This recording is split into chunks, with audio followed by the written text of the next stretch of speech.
Hello friends, तो finally statue of unity में एक पूरा दिन बिताने के बाद अब मैं पहुंच चुकी हूं केवड़िया रेलवे स्टेशन।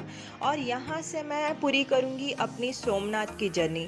मैं केवड़िया से पहले जाऊंगी वडोदरा, क्योंकि मेरे लिए यही कन्वीनियंट था। जनरली आपको बाय ट्रेन अगर ट्रैवल करना है तो आप राजकोट या फिर अहमदाबाद वाले स्टेशन से ट्रेन पकड़ सकते हैं।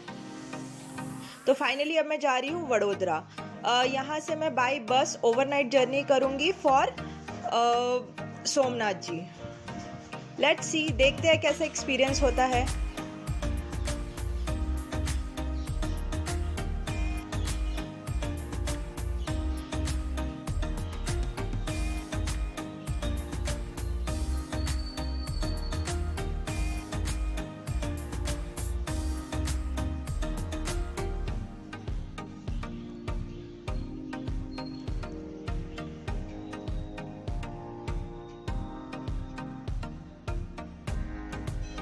तो फाइनली अब मैं पहुंच चुकी हूँ वडोदरा, और ये आप देख रहे हैं वडोदरा रेलवे स्टेशन के बाहर। यहाँ पर अभी आपको यहाँ से आपको रिक्शा लेना है। ये सामने आपको ये पूरा ग्राउंड है रेलवे स्टेशन के बाहर का।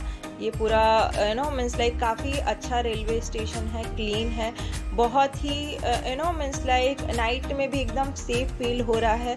मैं अभी करीब 9:30 बजे हैं यहाँ पर, करीब 9:30-10 बजे हैं, और मैं यहाँ पर उतरी। ये सामने आपको रिक्शा दिख रहे हैं, यहाँ से आपको रिक्शा लेना है पांड्या ब्रिज के लिए, और मैंने वहाँ से बस लेनी है।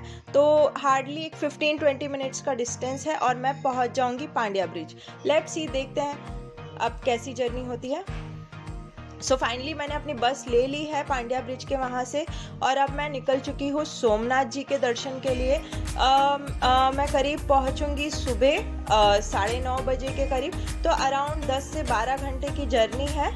आप अपने साथ अगर स्टैच्यू ऑफ यूनिटी से निकल रहे हैं तो डेफिनेटली खाने के लिए कुछ रखिए, क्योंकि एकदम कट टू कट टाइम होता है और आपको खाने के लिए कुछ टाइम नहीं मिलता है। लकीली मुझे थेपले मिल गए थे, तो मैंने थेपले ले लिए हैं अपनी बस जर्नी के लिए। बट हाँ, स्टिल आई एम हंग्री। बस ओके है। इसका टिकट करीब 700 रुपया है। तो वडोदरा से सोमनाथ जी के लिए मुझे 700 रुपये का टिकट लगा है बाय बस ओवरनाइट जर्नी।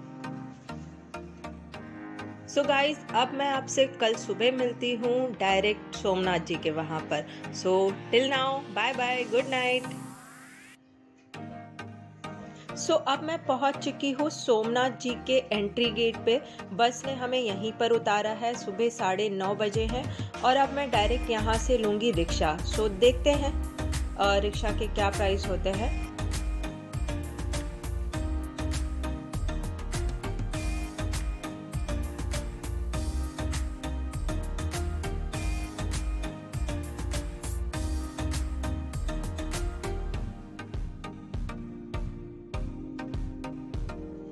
तो गाइज, 2-3 रिक्शा वालों से पूछने के बाद मुझे पता चला कि यहाँ पर अप्रॉक्सीमेटली 50 रुपीज़ में ये गेट से डायरेक्ट सोमनाथ जी के लिए रिक्शा मिल जाता है। तो मैं अब अपनी निकल पड़ी हूँ सोमनाथ जी की जर्नी के लिए। सो फाइनली करीब 15 मिनट का समय लगने के बाद अब मैं टूवर्ड्स मंदिर के वहाँ पर पहुँच गई हूँ। ये मंदिर परिसर है। आप ये सामने, ठीक सामने देख रहे हो, मंदिर है ये स्ट्रेट बस के पीछे, और ये पूरा मंदिर परिसर है।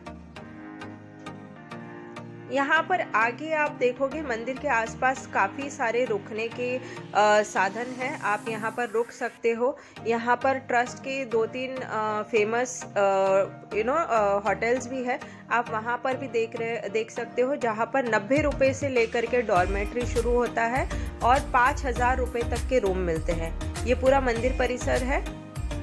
आपको इस तरफ लॉकर रूम वगैरह, ये यहाँ पर लॉकर रूम वगैरह मिल जाएगा। यहाँ पर आपको अपना सामान, मोबाइल, ये सब रख करके ही मंदिर में जाना है, क्योंकि ये सारी चीज़ें अलाउड नहीं है। ये जो आप बोर्ड देख रहे हैं, इस तरफ आपको लॉकर रूम मिल जाएगा।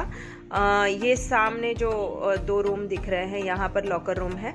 मंदिर में आप बिल्कुल भी कुछ ना लेके जाइए, नहीं तो आपको फिर से बाहर भेज देंगे और आपको फिर से सामान रख के वापस लाइन लगानी पड़ेगी।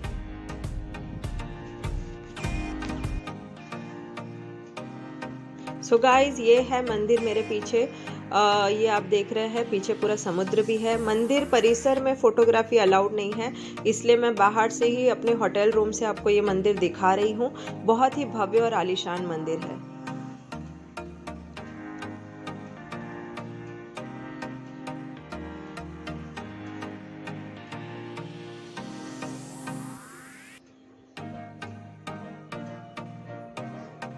मंदिर के ठीक बाहर यहाँ पर आपको रिक्शा मिल जाएंगे।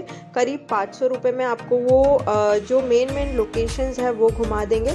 तो मुझे यही सही लगा, क्योंकि दोपहर के 2 बजे मेरी बस है द्वारका जी के लिए। ये त्रिवेणी संगम है। यहाँ पर आपको 3 नदियों का संगम होते हुए दिखता है। काफ़ी अच्छी जगह है। चलते हैं अंदर।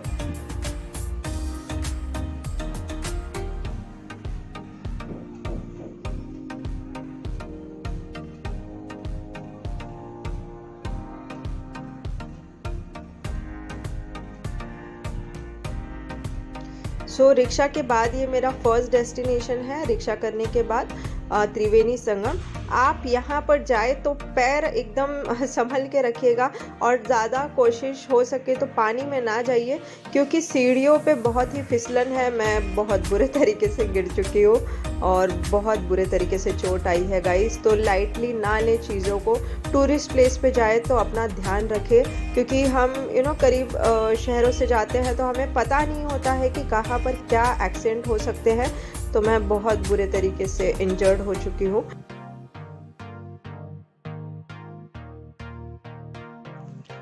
ये थर्ड लोकेशन है गोलक धाम तीर्थ। कहा जाता है कि यहाँ से श्री कृष्ण जी को मुक्ति मिली थी। देखते हैं अंदर चल के। यहाँ पर कई 3-4 तरीके के मंदिर है, तो आप मतलब 2-3 डेस्टिनेशन तो यहीं पर कंप्लीट कर सकते हैं। Let's go.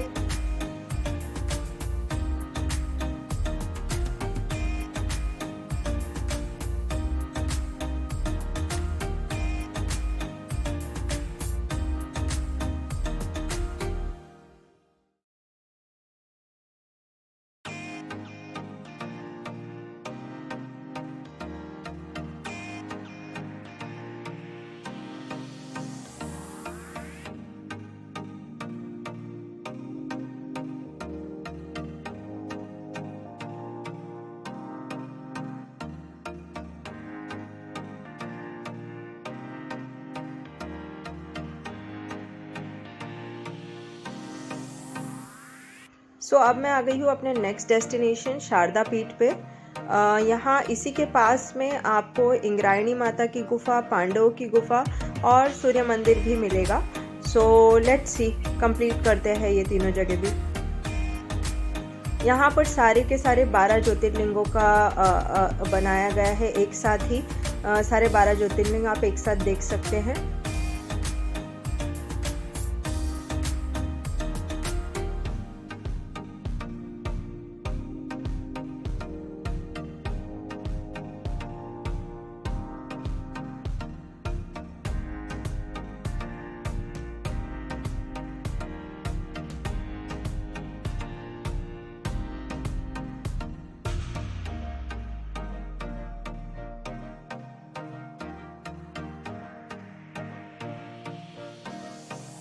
ये सन टेम्पल है। ये पूरा का पूरा एक ही पत्थर से बना हुआ है, और ये पांडवों के ज़माने से उस ज़माने का है।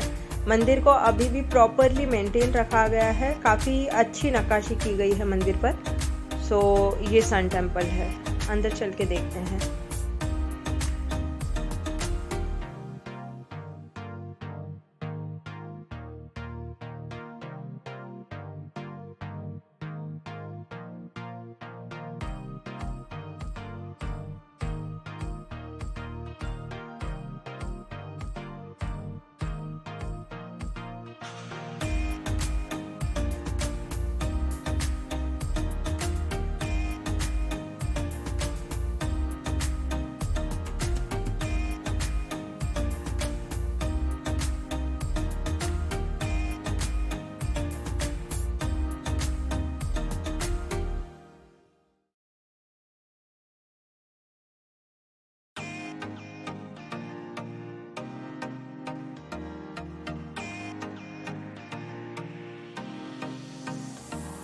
सो गाइस, ये है पांडवों की गुफा।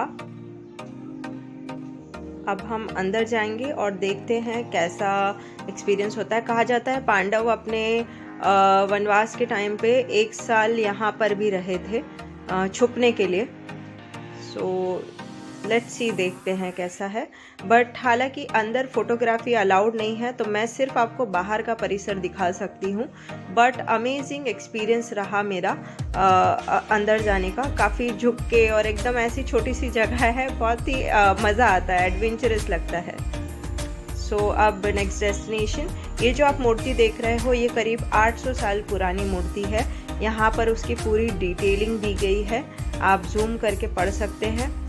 देखिए 800 इयर्स ओल्ड मूर्ति है भगवान सूर्य की। सो काफ़ी अमेजिंग एक्सपीरियंस होता है गाइस ऐसी जगहों पर जा कर के।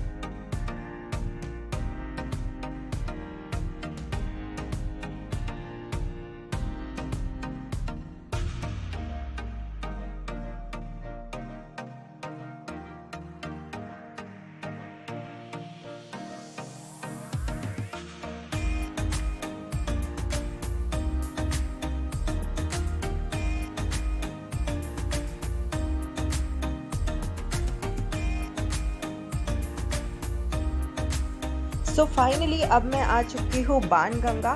कहा जाता है कि ये जो मूर्तियाँ आप शिव जी की देख रहे हैं, जो शिवलिंग है वो अपने आप प्रकट हुए हैं।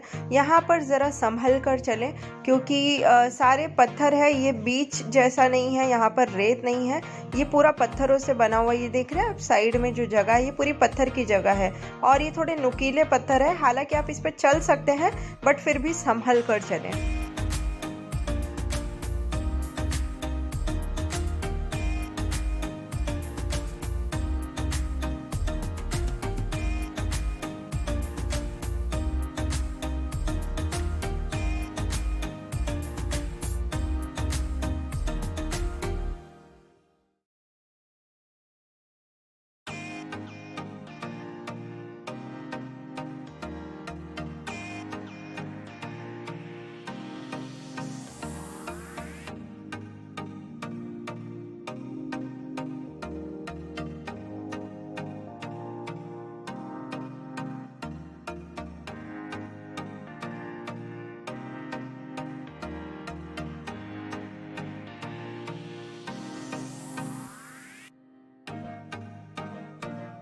सो बाणगंगा के दर्शन करने के बाद अब मैं पहुंच चुकी हूं मेरे बस स्टॉप पे, जहां से मुझे द्वारका के लिए बस लेनी है।